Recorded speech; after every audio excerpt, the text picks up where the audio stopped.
Princess Kate and Princess Anne have led royal tributes in London to mark ANZAC Day, just 1 week after Prince Harry and Meghan Markle made their own visit to Australia. On April 25th, the Princess of Wales, aged 44, and the Princess Royal, aged 75, carried out separate engagements in the British capital as part of the annual commemorations, honoring the courage and sacrifice of Australian and New Zealand forces. ANZAC Day is one of the most significant dates in the calendars of both Australia and New Zealand. It marks the anniversary of the Gallipoli landings in 1915 during the First World War, when members of the Australian and New Zealand Army Corps, widely known as ANZAC, fought in one of the war's most remembered campaigns. Over the years, the day has become a powerful symbol of remembrance, honoring not only those who died at Gallipoli, but all servicemen and women from both nations who have served in military conflicts. As Commonwealth realms, Australia and New Zealand continue to recognize King Charles III as head of state, and members of the royal family traditionally play an active role in ANZAC Day events each year. Princess Anne began the day's royal appearances by attending the dawn service at Wellington Arch near Hyde Park Corner. The ceremony is considered one of the most solemn moments of the ANZAC Day commemorations and takes place in the early morning hours. The service included traditional readings, the sounding of the last post, a period of silence, reveille, and the national anthems of the United Kingdom, Australia, and New Zealand. Wreaths were also laid at the conclusion of the ceremony as a sign of remembrance and respect.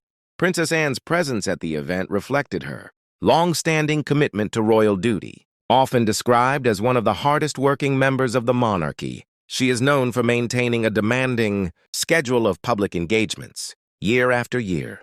Her dedication has frequently placed her among the busiest royals. According to official records published in the court circular, which tracks engagements carried out by senior members of the family. Later that morning, Princess Kate attended the wreath laying and parade service at the Cenotaph in central London.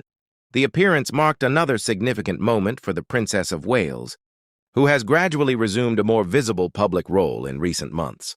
During the ceremony, Kate laid a wreath on behalf of King Charles, representing the monarch at the important national event. The gesture carried both symbolic and personal significance, as she stepped forward in support of the king during a major remembrance service. The Cenotaph, one of Britain's most recognized war memorials, has long served as the focal point of national tributes to fallen service personnel. Its name means empty tomb, symbolizing those whose remains were never returned home. It is also the same site where the royal family gathers each November for Remembrance Day ceremonies, honoring members of the armed forces who lost their lives in conflict. Princess Kate's participation was closely watched, with many royal observers noting her calm and composed presence.